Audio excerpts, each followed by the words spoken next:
Glory to God. Hallelujah. கர்த்தருடைய பரிசுத்த நாமத்துக்கு ஸ்தோத்திரம்.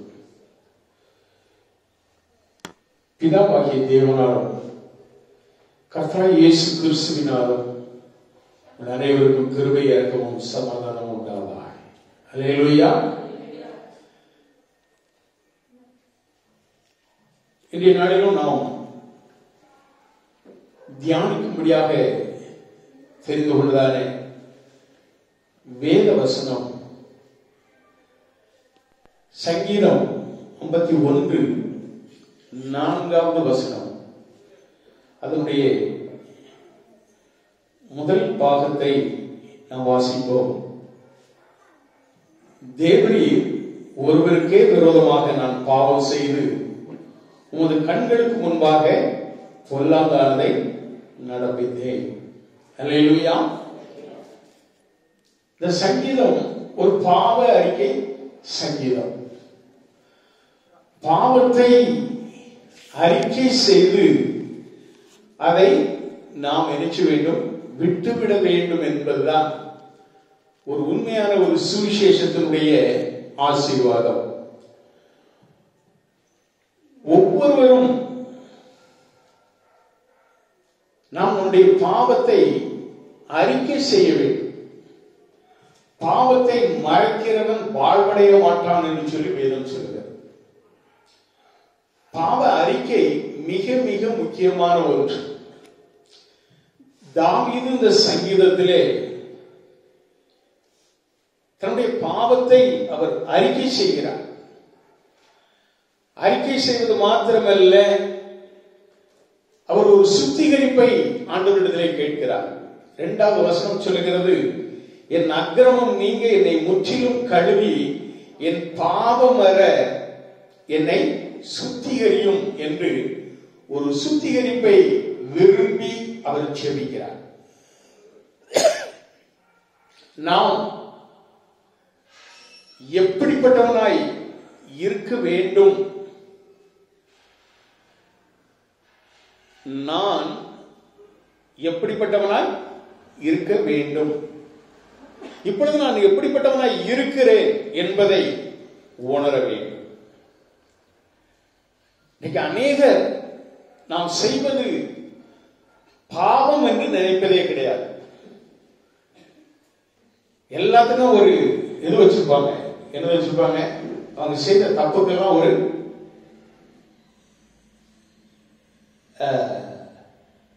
என்னது சொல்ல, அந்த தப்பை சரி செய்வது, சரி என்று சொல்வதற்கு ஒரு வார்த்தை வைத்து விடுவாங்க. செய்வதெல்லாம் தவறு, அதை தவறு என்று நினைக்காமல் என்ன செய்வாங்க? அதுக்கு ஒரு சப்பக்கட்டு கட்டுவாங்க. சப்பக்கட்டுன்னு சொல்லுவாங்க. எங்க ஊர்ல எல்லாம் அப்படிதான் சொல்லுவாங்க, சப்பக்கட்டு கட்டுவாங்க.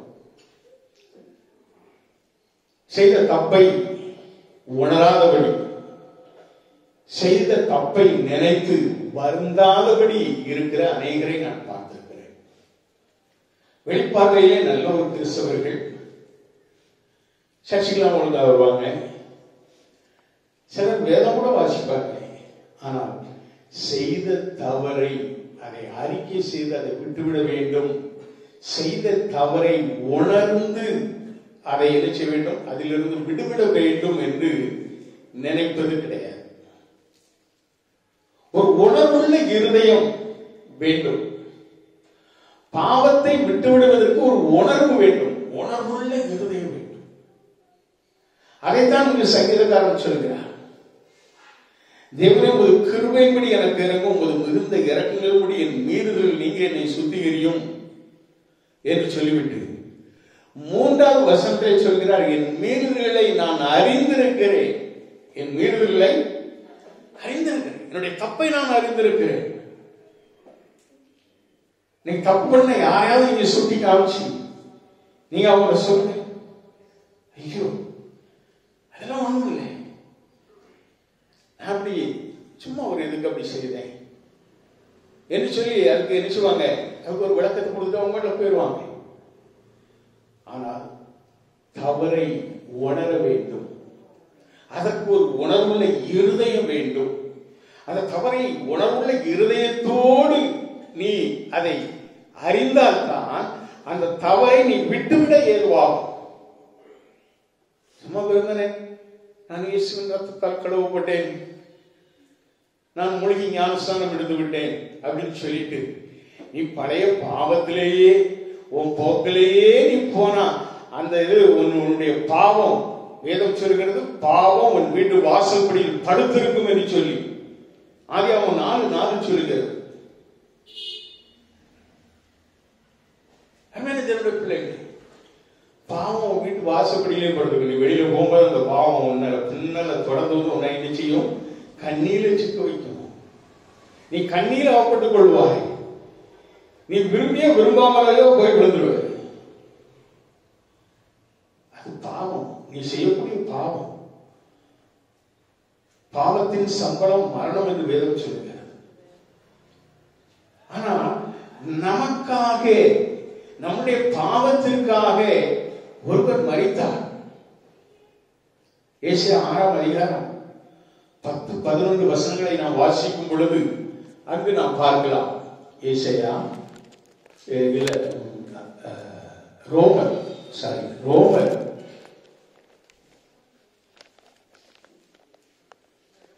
6:10-11. அவர் மரித்தது பாவத்திற்கு என்று ஒரே தினம் மரித்தார். இயேசு பாவம் செய்யல, இயேசு பாவம் செய்யல. ஆனால் நம்முடைய பாவத்திற்காக அவர் ஒரே தினம் மரித்தார். அவர் பிழைத்திருக்கிறது தேவனுக்கு என்று பிழைத்திருக்கிறார். அப்படியே நீங்களும் உங்களை பாவத்திற்கு மரித்தவர்களாகவும் நம்முடைய கர்த்தராகிய இயேசு கிறிஸ்துவுக்குள் தேவனுக்கென்று பிழைத்திருக்கிறவர்களாகவும் எண்ணிக்கொள்ளுங்கள் என்று சொல்லி அப்போஸ்தலனாகிய பவுல் ரோமாபுரி சபைக்கு எழுதும் பொழுது எழுதுகிறார். காரணம் என்ன? 7வது வசனம் சொல்லுகிறது, மரித்தவன் பாவத்துக்கு நீங்கி விடுதலையாக்கப்பட்டிருக்கிறானே என்று சொல்லி. 4-5 வசனங்களிலே வாசிக்கும் பொழுது, அதே ரோமர் 6ஆம் அதிகாரம் 4-5 வசனங்களை வாசிக்கும் பொழுது, மேலும் பிதாவின் மகிமையினாலே கிறிஸ்து மரித்தோரிலிருந்து எழுப்பப்பட்டது போல நாமும் புதிதான ஜீவனுள்ளவர்களாய் நடந்து கொள்ளும்படிக்கு அவருடைய மரணத்திற்குள்ளாக்கும் ஞான ஸ்நானத்தினாலே கிறிஸ்துவுடனே கூட அடக்கம் பண்ணப்பட்டோம். ஞானஸ்நானம் என்பது அடக்கம் தான். எதை? பாவத்தை அடக்கம் செய்கிறோம், பாவ சரீரத்தை அடக்கம் பண்ணுகிறோம், பாவ மனிதனை அடக்கம் பண்ணுகிறோம். வீட்டுல சொன்னாங்க, அம்மா சொன்னாங்க, அக்கா சொன்னாங்க, நீயா உணர்ந்து ஞானஸ்நானம் எடுக்கணும்.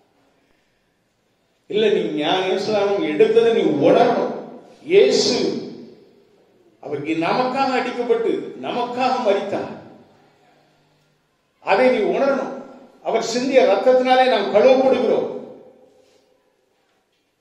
அடக்கம் பண்ணப்பட்டால் பாவ சரீரம், பாவ வாழ்க்கை அடக்கம் பண்ணப்படுகிறது.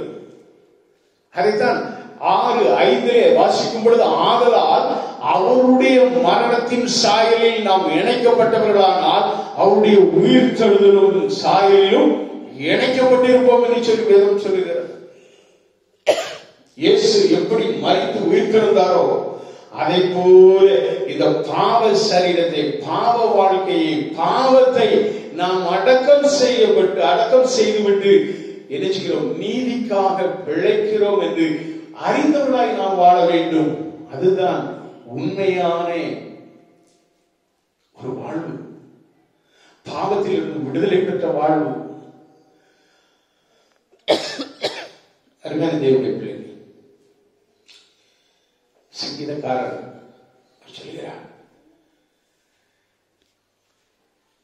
4வது வசனத்திலே சொல்கிறார், தேவனே, ஒருவருக்கே விரோதமாக நான் பாவம் செய்து உமது கண்களுக்கு முன்பாக சொல்லாமலை நடப்பித்தேன்.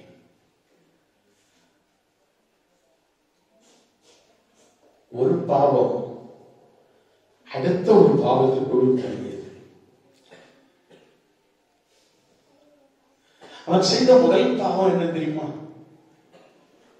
எல்லாம் போர் வீரர்களும் படையெடுத்து போரிலே அங்கு போர் முனையிலே போர் செய்து கொண்டிருக்கிறார்கள். தாவீது தன்னுடைய மொட்டை மாடியிலே உலாவிக் கொண்டு அவன் நின்று என்ன செய்கிறான்? ஒரு காரியத்தை பார்க்கிறான். ஒரு ஸ்திரியை பார்க்கிறான். அவள் குளித்துக் கொண்டிருக்கிறதை பார்க்கிறான். அவனுடைய உள்ளம் அவளை என்ன செய்கிறது? வஞ்சித்து அப்படியாக அவளிடத்திலே தவறான காரியத்தை அவளை தூக்கி கொண்டு வந்து என்ன செய்கிறான்? தவறாக நடக்கிறான். முதல் பாவம், போர்முனையிலே வீரர்கள் யுத்தம் செய்து கொண்டிருக்கும் பொழுது இவன் ஒரு தலைவன், இவன் என்ன செய்யணும்? யுத்தம் செய்யணும். ஆனால் இவன் அதை செய்யல. இரண்டாவது, அந்த பொண்ணை தூக்கி கொண்டு வந்து அவளை கெடுக்கிறான். மூன்றாவது, அவனுடைய புருஷனை போர் முறையிலே நிப்பாட்டி எல்லா வீரர்களும் பின்வாங்க விட்டு அவன் அங்கு கொலை செய்யப்படுகிறான். அது ஒரு கொலைதான். இவன் கொடுத்த ஐடியாவிலே நடந்த ஒரு காரியம். அடுக்கடுக்கான ஒரு பாவம் நீ செய்துட்டு நான் தப்பிச்சிட்டேன்னு நினைச்சா அடுத்த பாவம் உன்னை சொல்ல வேண்டும். அடுக்கடுக்கான பாவங்களிலே நீ விழும் பொழுது உன் வாழ்க்கை சின்னமாக மாறிவிடும். அருமையான பிள்ளைகளே, பாவம் என்பது உன் காலை சுத்தி கொள்ளும் பாம்பு போல, அது பாம்பை போல. அது உன்னை விட்டு என்ன செய்யாது? உன்னை தீண்டாம, உன்னை கடிக்காம, உன்னை சாடிக்காம விடவே விடாது. பாவத்திலிருந்து விடுபட ஒரே ஒரு வழி, தன்னை உணர்ந்து ஆண்டவரிடத்திலே பாவ அறிக்கை செய்ய வேண்டும். இதைத்தான் இவர் செய்கிறார். தேவரீர் ஒருவருக்கே விரோதமாக நான் பாவம் செய்வேன். பாவம் கடவுள் எங்க பார்க்கிறாரு? அவருக்கு என்ன தெரியும்? இன்றைக்கு துன்மார்க்கர் எல்லாருமே அப்படித்தான் பேசுகிறார்கள். துன்மார்க்குடைய வாழ்வை குறித்து நான் இன்னும் வரும் நாட்களிலே அதை ஒரு செய்தியாக உங்களிடத்தில் சொல்கிறேன். அந்த துன்மார்க்குடைய வாழ்வு அவ்வளவு மோசமான வாழ்வு. அவர்கள் செய்வதெல்லாம் பாருங்கள். நாம் நம்மை ஆராய்ந்து அறிய வேண்டும். அல்லேலூயா. சொல்றாரு, 9வது வசனத்திலே சொல்றாரு, என் பாவங்களை பாராதபடிக்கு நீர் உமது முகத்தை மறைந்து என் அக்கிரமங்களை எல்லாம் நீக்கியேறணும் அப்படின்னு சொல்றாரு. என் பாவங்களை நாம் பாராதபடி ஆண்டவர்கிட்ட கெஞ்சிடுங்க. கண்ணீர் விட்டு கெஞ்சிடும். பாவத்தை அறிக்கை செய்த ஒரு 3 பேரை நம்ம பாவ உணர்வடைந்து இது பண்ண ஒரு 3 பேரை நம்ம கவனிப்போம் சொன்னா, ஒன்று லூக்கா 7ஆம் அதிகாரத்திலே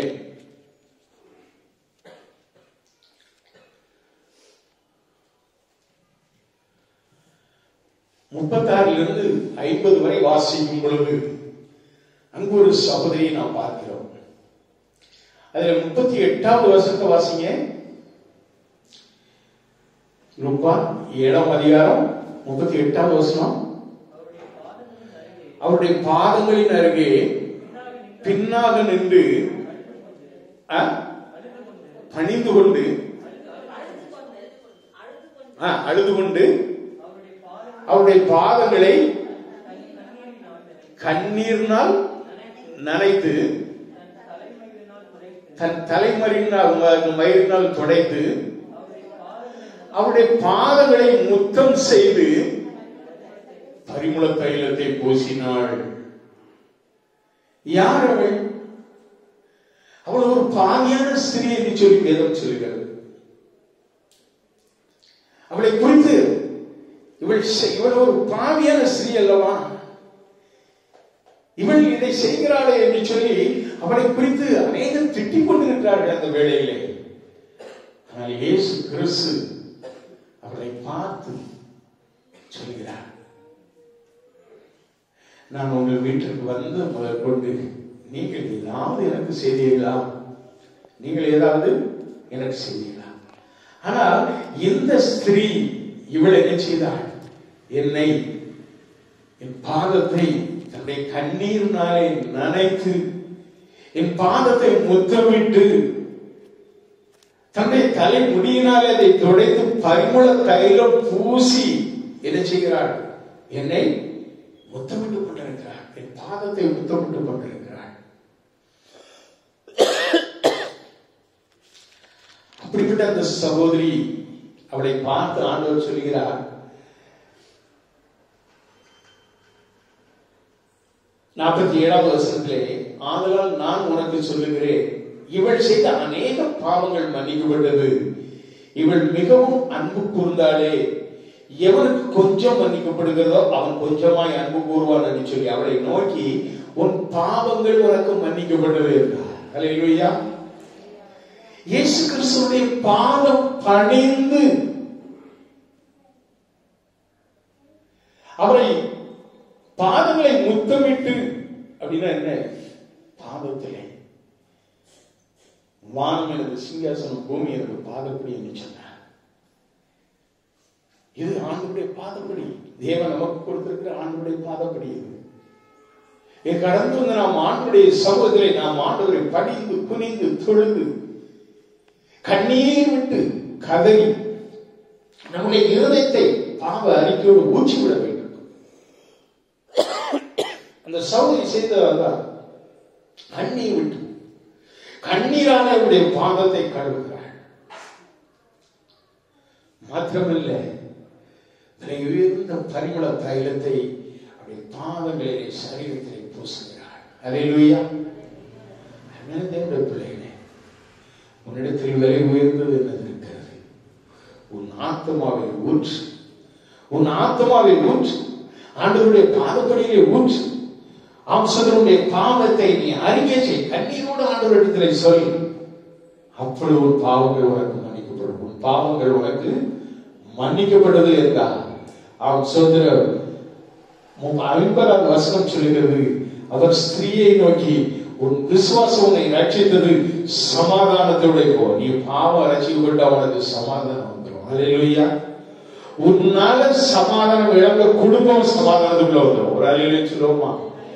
எத்தனை பேர் சமாதானம் இல்லாம இருக்கிறாங்க? அதுக்கு காரணம் என்ன? அது அவங்க குடும்பத்தில் ஒருத்தருடைய காரியத்தினால. உங்க குடும்பத்தில் யாராவது ஒருத்தர் பாவம் செய்து கொண்டிருந்தா அந்த குடும்பத்தில் சமாதானமே இருக்காது. ஒரே சண்டை, இல்லைன்னு சொன்னால் அழுகை, எல்லாம் ஏன் வருகிறது? அவன் சொல்கிறோம், ஒரு மனிதனுடைய பாவம் குடும்பத்தில் உள்ள அத்தனை சமாதானத்தை கெடுத்து விடுகிறது. மனம் திருப்பு. ஆண்டவர் சுவிசேஷம் சொன்னதே என்ன தெரியுமா? மனம் திருப்புங்கள், பரலோக ராஜ்யம் உங்களுடையது என்றார். ஒரு அல்லேலூயா சொல்லுவோமா? அல்லேலூயா. மனம் திரும்புங்கள்.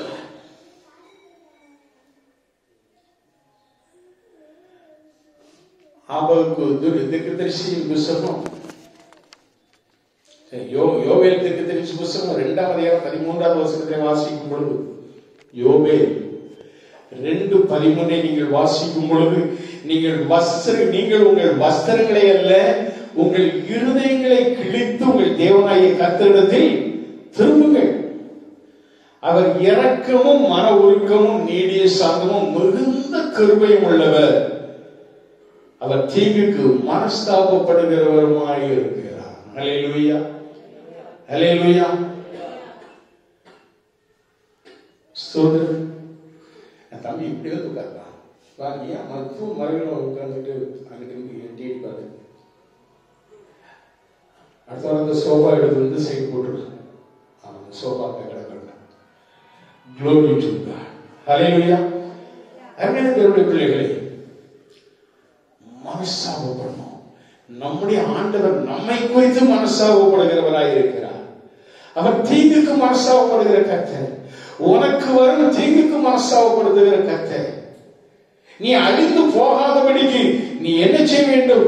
உன் வஸ்திரத்தில் இருதயத்தை கிழித்து, இருதயத்தை ஊற்றிவிடும். தாவீது அதைத்தான் செய்தார். அல்லேலூயா. அவர் செய்த பாவத்திற்கு அவர் செய்த காரியம் அதுதான். என்ன செய்தார் தெரியுமா? அப்படியே தன்னை ஆண்டவரிடத்திலே அர்ப்பணித்து சொல்லிக்கிறார். என்ன சொல்றார் தெரியுமா? தேவனே, சுத்த இருதயத்தை என்னிலே சிருஷ்டியும். 10வது வசனம் சொல்லுகிறது, 51:10 சங்கீதம். சுத்த இருதயத்தை என்னிலே சிருஷ்டியும். என் பாவத்தை எல்லாம் மாற்றும், உடைய ரத்தத்தாலே நீ கழுவினை சுத்திகரியும். தேவனே, சுத்த இருதயத்தை எங்களிலே சிருஷ்டியும். சுத்த இருதயம். பாவம் நீங்கப்பட்டால் உன் இருதயம் சுத்தம் ஆயிரும். நீ பாவம் நீங்காம நடிச்சுக்கிட்டு இருந்தனா அந்த பாவம் உன்னை என்ன செய்யும்? மாட்டிக்கிட்டு உன்னை கொண்டு போய் படுகொலியிலே கொண்டு போய் தள்ளிவிடும். நான் ரட்சிக்கப்பட்ட புதியதிலே என் பாவங்களை எல்லாம் அறிக்கை செய்து விட்டுவிட்டு அந்த நாட்களுக்கு பிறகு ஒரு சிறு பிரச்சனைக்கு இவர்கள் நான் ரட்சிக்கப்பட்டதுனாலே எல்லாம் காரியம் அதுதான். நான் செய்த ஒரு தவறான எண்ணம். சாத்தான் சொன்ன காரியம் என்ன தெரியுமா? நீ ரட்சிக்கப்பட்டுட்ட, அதனால நீ நினைச்ச மாட்ட, அடி உதங்க இந்த மாதிரி நீ பண்ண மாட்ட, அதனாலதான் அவங்க பயப்படாம இருக்காங்க. நீ திரும்பவும் நீ நினைச்சு உன்னை நீ காண்பி அப்படின்னு சொன்ன என் பையன்கிட்ட அப்ப 10 ரூபா கொடுதா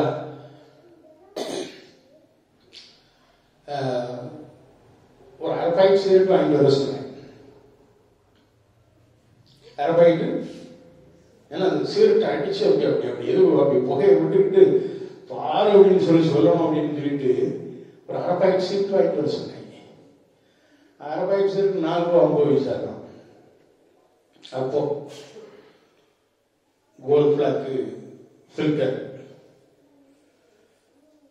என் பையன் போய் வாங்கிட்டு வந்தான். வில்சனோ தாம்சனோ யாரோ தெரியல, போய் வாங்கிட்டு வந்தான். உடனே அதில் ஒன்று எடுத்து பற்ற வச்சு அவங்களுக்கு முன்னால அப்படி ஒரு கோபத்தை காமியணும்னு சொல்லி பற்ற வச்சேன். பற்ற வச்சு அப்படி இழுத்தேன். என்னால் அந்த ஒரு தம் ஒரு நாளைக்கு 5 பாக்கெட் சிகரெட்டு 2 கட்டி செயல் பிடி ஓசி பிடி ஓசி சிகரெட்டு கணக்கு போட்டா எங்கேயும் போய் நிற்கும். அப்படி சிகரெட் குடிச்சேன். நான் ரட்சிக்கப்பட்ட அந்த புதிதிலே ஒரு ஒரு ஒரு 3-4 டேஸ்ல இது நடந்த சம்பவம். என்னால் ஒரு தம்மு அந்த தம்மை உள்ள இறக்கவே முடியல. இருமல் நெஞ்சுக்கெல்லாம் அடைச்சிட்டு வந்தது. கண்ணீர் விட்டு அந்த அந்த சிகரெட்டை சுண்டி துறை எழுந்துச்சு. ஆண்டவர்கிட்ட ஜெபம், ஆண்டவரே நான் தவறு செய்து விட்டேன். சாத்தான் சொன்ன அந்த வார்த்தையை கேட்டு நான் என்ன செய்தேன்? தப்பு பண்ணேன். நீர் என்னை முற்றிலுமாக என்னை மாற்றி இருக்கிறேன், சுத்த இருதயமாக மாற்றி இருக்கிறேன். இவங்க ஒரு தம்மோட என்னால் உள்ள இறக்க முடியல. நீர் எப்படி என்னை மாற்றி இருக்கிறேன்? என்னுடைய சரீரத்தையும் மாற்றி விட்டேன், என்னுடைய ஆத்மாவையே நீர் என்ன செய்து விட்டேன்? முற்றிலுமாக மாற்றி விட்டேன். நான் செய்த தவறுக்கு மன்னிப்பு கோருகிறேன் என்று ஆண்டவரிடம் மன்னிப்பு கேட்டேன். அல்லேலூயா. ஏன் சொன்னா திருப்பி நம்ம பாவம் செய்யாத ஆண்டவர் நம்மளை முற்றிலுமாக மாற்றுகிறார், முற்றிலுமாக மாற்றுகிறார். முன்னாள் இருக்கு உனதான் இருக்கு சாரி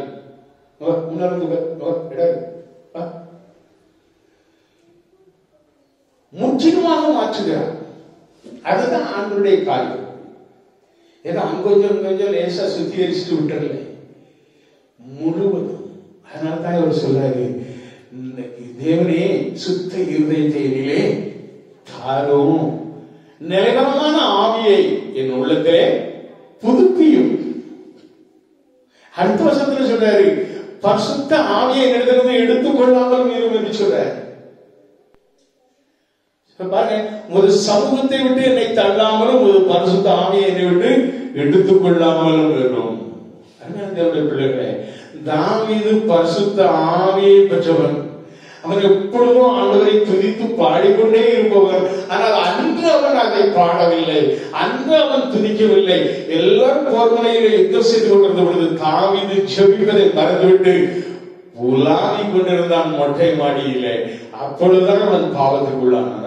தேவனுடைய பிள்ளைகளே, ஒரு நல்ல ஆவி உள்ள தாவீதே ஆசோத்திரம். அப்படிப்பட்ட அந்த ஆவி அவனுக்குள்ள வந்தது என்னது? ஒரு அசுத்தாவுடைய கிரியை வந்து அவனை தாக்கிய பொழுதுதான் அவன் அந்த இச்சையின் ஆவியிலே விழுந்துதான் அவன் பாவம் செய்தான். பாவத்தினாலே ஒரு கொலைபாதகனாக மாறினான். அருமையான தேவனுடைய பிள்ளைகளே, ஒரு பாவம் அடுத்த பாவம் அடுத்த பாவம் என்னை உன்னை மாற்றிக்கொண்டே போகும். ஒரு சிகரெட்டு தானே, அந்த சிகரெட்டுல கொஞ்சம் கஞ்சா தானே என்று சொல்லி அடிக்க ஆரம்பித்துதான் அந்த கஞ்சாவை அடிக்கும் பொழுது அந்த புத்தி பேதலில் எங்க போகிறது?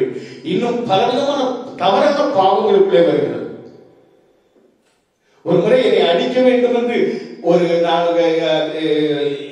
வந்து என்ன செய்தார்கள், மிரட்டிவிட்டு சென்றார்கள். நான் அவனை அதிகாலையிலே போய் அவன் தூங்கி கொண்டிருக்கும் பொழுது அவனை தட்டி எழுகிறேன். நேற்று கத்தியோட வந்தியாவே, என்னை நீ அடிக்க வேண்டும் என்று வந்தியாவே. நான் ஐடிஐ படித்துக் கொண்டிருக்கும் பொழுது நடந்த சம்பவம். உடனே தடம்னாலும் எந்திரிச்சா, ரெண்டு பேரும் உடனே நிச்சயதான் பேக்கப் பண்றான். என்னது, கஞ்சாவை பேக்கப் பண்ணி உடனே கப்புன்னு அடி. அப்பதான் அவனுக்கு தைரியமே வருமா? தேவனுடைய பிள்ளைகளே, கஞ்சா அடிச்ச உடனே அவங்களுக்கு செய்வதறியாது அவங்களுக்கு ஒரே எண்ணம், வெட்டணும்னா வெட்டணும். நான் முதல் கஞ்சா அடிச்ச பொழுது அவசரத்தில் என்னை பார்த்த ஒருத்தர் சொல்லிட்டு ஒரு சிரிப்பை தூண்டி விட்டான். சிரிச்சுக்கிட்டே இருந்தேன், மணிக்கணக்கா சிரிச்சேன். தோசை தின்னுட்டே சிரிச்சுக்கிட்டு இருக்கேன். ஒரு தோசை 2 தோசை இல்லை, 10 தோசை. அந்த கேண்டீன்ல, சார் உங்களுக்கு நம்ம போகணும் நிப்பாட்டுங்க அப்படின்னு சொல்லிட்டான். 3 தோசை 4 தோசைக்கு மேல சாப்பிடாதவன். ஒரு கேவலமான ஒரு ஆவி அந்த கஞ்சாவினாலே ஒரு வெறி கொள்ளுதல். இதெல்லாம் என்னுடைய அனுபவத்தில் நான் சொல்லுகிறேன். பைத்தியக்காரை போல சிரிப்பு வந்துவிடும். அதே கொஞ்சம் டேன் பண்ணி அவனை குத்து என்று சொன்னால் குத்த வேண்டும் என்று எண்ணம் தான் அந்த கஞ்சாவுடைய காரியம். எத்தனை பேர் பயப்படல, எத்தனை பேர் நான் போயிட்டு வந்துட்டு இருக்கேன்னு நினைக்காங்க. அந்த வழியாவும் போயிட்டு வந்துட்டு இருக்கும்போது எனக்கு தெரியும் எந்த இடத்துல சந்துக்குள்ள இருந்து இவங்க கச்சா அடிக்கிறாங்க அப்படின்னு சொல்லிட்டு. பிரதர் ராஜேஷ் வீட்டுக்கு பக்கத்துல ஒரு இந்திய வீடுகள்ல இருந்து கஞ்சா அடிப்பாங்க. இங்க இந்த ஓம்சக்தி டெம்பிளுக்கு பின்னால இருந்து அடிக்காங்க. அதுக்குன்னே அது ஒரு குரூப் தரட்டு நிற்கும். தெரியாது, பாஸ்டருக்கு தெரியாது, எல்லாருக்கும் ஆண்டவர் உணர்த்துவார். சந்து முதல நீ என்ன செய்து கொண்டிருக்கிறாய் என்பதை கர்த்தர் எனக்கு உணர்த்து கொண்டே இருப்பார். கஞ்சா அடிப்பதற்கு இங்க நம்ம இந்த வைப்பு இல்லை. எனக்கே தெரியுதுன்னா போலீஸுக்கு தெரியாம இருக்காது. அவங்களாம் காசு வாங்கிக்கிட்டு உங்களை என்ன செய்யலாம், கேடு கெட்டு போங்கடா. நீ எவனையாவது குத்திட்டு, இல்லைன்னா எவன்கிட்டயாவது நீ திருடிட்டு, நீ ஏதாவது கலத்திரம் பண்ணிட்டு, நீ யார்கிட்ட வரும்போது நான் கலெக்ஷன் பண்ணிக்கிட்டேன். எப்படி பண்ணிக்கிட்டேன்? கலெக்ஷன் மொத்தமா அடிச்சிடும். அதுதான் போலீஸ். நம்ம ஊர் போலீஸ். தேவனுடைய பிள்ளைகளே, உங்கள் வாழ்க்கை மாறணும். உங்கள் இருதயத்தை கிழியுங்கள், ஆண்டவரத்தை ஊற்றுங்கள். ஆண்டவரே, பாவம் என்னை ஆட்கொண்டு இருக்கிறது, இந்த பாவத்திலிருந்து நான் விடுபட வேண்டும். ஆண்டவரே, அது சொல்றாரு 15ஆம் வசனத்தில் சொல்றாரு. ஆப்சோத்திரமாக 14:15 தேவனே என்னை ரட்சிக்கும் தேவனே, ரத்த பணிகளுக்கு என்னை நீங்களாக்கி விடும். அப்பொழுது நாவு உம்முடைய நீதியை கம்பீரமாய் பாடும். ஆண்டவரே, என் உதவிகளை திறந்துடும். அப்பொழுது வாயுடைய புகழை அறிவிக்கும் அப்படின்னு சொல்லிட்டு 17ஆம் வசனத்தில் சொல்றாரு. தேவனுக்கு ஏற்கும் பலிகள் நொறுங்குண்ட ஆவிதான். தேவனே, நொறுங்குண்டதும் நறுங்குண்டதுமான இருதயத்தை நீர் புறக்கணீர் என்று சொல்லப்படுகிறது. அல்லேலூயா. நொறுங்குண்டதும் நறுங்குண்டதுமான இருதயத்தை நீ புறக்கணீர். லூக்காஸ் சுவிசேஷம் 18ஆம் அதிகாரத்திலே 10-13 வரை நான் வாசிக்கும் பொழுது அங்க ஒரு சம்பவத்தை பார்க்கிறோம். ஆயக்காரனும் பரிசேயரும் இல்ல, ஒரு ஆயக்காரன் வந்து ஜெபிக்கிறான். ஒரு பரிசேயன் வந்து ஜெபித்துக் கொண்டிருக்கிறான். பரிசேயன் நான் அந்த ஆயக்காரனை போல இல்லை அப்படின்னு சொல்லிட்டு அவனுடைய ஜெபம் பெருமையாக இருந்தது. ஆனால் ஆயக்காரன் அவன் ஆண்டவரிடத்திலே தாழ்த்துகிறான்.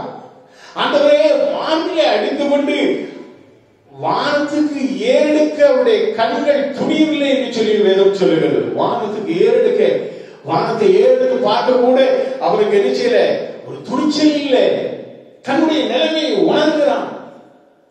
உணர்ந்து என்ன சொன்னான் தெரியுமா? ஆண்டவரே, பாவியாக என் கிருபை நெஞ்சில அப்படியே அடிச்சான். அடிச்சுட்டு சொல்றான். ஏன்? தன்னுடைய பாவத்தை அவன் அறிந்து உணர்ந்து அறிக்கை செய்கிறான். நீ இன்னைக்கு உன் பாவத்தை அறிக்கை செய்து நீ விட்டு விடலன்னா நீ என்னைக்குமே விட்டு விட மாட்டேன். இந்த வார்த்தையெல்லாம் நீ கேட்டுட்டு உன் பாவத்தை நீ உணரணும். இந்த பாவ வாழ்க்கை சிலவங்களுக்கு இது சூப்பர் வாழ்க்கை அப்படின்னு சொல்லுவாங்க. தண்டனை கிடைக்கும் பொழுது உன்ன மாதிரி கேவலமான ஒருத்தங்க உலகத்திலே இருக்க மாட்டேன். அப்படி போயிருவேன். நான் ரட்சிக்கப்படலன்னா நான் எப்பவோ செத்துருப்பேன். வெட்டி கொண்டிருப்பாங்க ஐயா, சும்மா செத்துக்க மாட்டேன். நோய் வந்தது, என் கூட இருந்தவங்கெல்லாம் செத்து போனாங்க, வெட்டுப்பட்டு செத்து போனாங்க. தேவனுடைய பிள்ளைகளே, கர்த்தரை சாட்சியாக வைத்திருக்கிறார். அல்லேலூயா. வாழும் வாழ்க்கை ஆண்டவருக்காக வாழ்ந்துவார். ஆண்டவருக்கு ஒரு ஒப்பு கொடுத்து வாழ்ந்துவார். ஆண்டவருக்கு உன்னை அர்ப்பணித்து நீ வாழ்ந்துவார். ஆண்டவரே, தேவனுக்கு ஏற்கும் பலிகள் நொறுங்குண்ட ஆவிதான், நொறுங்குண்ட ஆவியோடு நீ ஆண்டவரை தொழுது கொள். நொறுங்குண்டதும் நறுங்குண்டதுமான இருதயத்தில் ஆண்டவர் நினைச்ச மாட்டார், புறக்கணிக்க மாட்டார். அல்லேலூயா, அல்லேலூயா. சொல்றாரு 12வது வசனத்துல சொல்றாரு, சங்கீதம் 51:12, உமது ரட்சணியத்தின் சந்தோஷத்தை திரும்பவும் எனக்கு தந்து உற்சாகமான ஆவியனை தாங்கும்படி செய்யும். உற்சாகமான ஆவி. நீ ஆண்டவரை உண்மையாய் உன்னுடைய பாவத்தை அறிக்கை செய்து நீ ஆண்டவரை நீ ரட்சிப்பை பெற்றால் உற்சாகமான ஆவி உனக்குள்ளே வந்துடும். நீ வேலை செய்தாலும் உற்சாகமா செய்வார். நீங்க வேலை செய்த அறியறப்பாரு, ஏனோ தானோ ஏதோ ஒண்ணு ஆபீஸர் பார்க்கும்போது அப்படி ஒரு வேலை செஞ்சுக்குவாங்க. நமக்கு போனா அப்படியே அப்படிம்பாங்க. நீ வேலையை உண்மையாக செய்ய உனக்கு உற்சாகத்தின் நோயினாலே ஆண்டவர் நிரப்புவார். அல்லேலூயா. யார் பார்த்தாலும் பார்க்காவிட்டாலும் என் ஆண்டவர் பார்க்கிறார், அவருக்கு முன்பாக நான் உண்மையாக இருக்க வேண்டும் என்று சொல்லி அவன் சோதரம் ஆண்டவர் சொல்றாரு. அவன் சொல்றாரு, அதே தாவீது சொல்றாரு 6வது வசனத்தில், இதோ உள்ளத்தில் உண்மை இருக்க விரும்புகிறீர், அந்த காரணத்தில் ஞானத்தை எனக்கு தெரியப்படுத்துவீர் அப்படின்னு சொல்லி சொல்றாரு. உள்ளத்தில் உண்மை இருக்க விரும்புகிறார். இந்த சங்கீதத்தை வீட்டில் போய் வாசிப்பாரு. உன் பாவத்தையும் இதே போல நீ அறிக்கை செய்து நீ விட்டு விட்டார், உன் வாழ்க்கையில் ஒரு பெரிய டேர்னிங் பாயிண்ட் இருக்குதான். நிச்சயமாக உன்னுடைய வாழ்க்கை மாறும். நிச்சயமாக உன் வாழ்க்கையை ஆண்டவர் மாற்றுவார். உன் வாழ்க்கை ஒரு புதிதான ஒரு வாழ்க்கையாக மாறும். இதுவரை உனக்கு உணர்வில்லாத இருதயம் இருந்தது, உணர்வுள்ள இருதயத்தை நீ பெற்றுக் கொள்வாய். உணர்வுள்ள இருதயம் உனக்கு வந்துவிட்டால் நீ எது எது செய்கிறாய் அதெல்லாம் உனக்கு சில இதுகள் தப்புன்னு தோணும், தப்பான வழின்னு தோணும், தப்பான நண்பர்கள் என்று தோணும், தப்பான மனிதர்கள் என்று தோணும். அவங்க கிட்டே போக மாட்டார். இதை ஒன்று சொல்வதை போல அந்த துன்மார்க்கனுடைய வழியிலேயே நடக்க மாட்டாய். ஒரு அலையிலே சொல்லுவோமா, கர்த்தர் அப்படியாக நீ பாதுகாப்பாய். அருமையான தம்பிகளே, அருமையான வாலிப பிள்ளைகளே, அருமையான சகோதர சகோதரே, உன் வாழ்க்கையிலே உன்னுடைய வாழ்வில் ஒரு பெரிதான மாறுதலை ஆண்டவர் விரும்புகிறார். ஒரு மன மாற்றத்தை கொடுக்க ஆண்டவர் விரும்புகிறார். கர்த்தர் உன்னை அதிகமாய் நேசிக்கிறார். அவர் நேசிக்கிற நேசம் உன் வாழ்க்கையிலே ஒரு பெரிதான ஒரு ஆசீர்வாதத்தை கொண்டு வருகிறதான ஒரு காரியம். கர்த்தர் உன்னை நேசிக்கிறார் என்பதை அறிந்து கொள். உன்னை நேசித்தபடினால் தான் அவர் கல்வாரி சிலுவையிலே தம்மையே ஜீவபலியாக தந்தார்.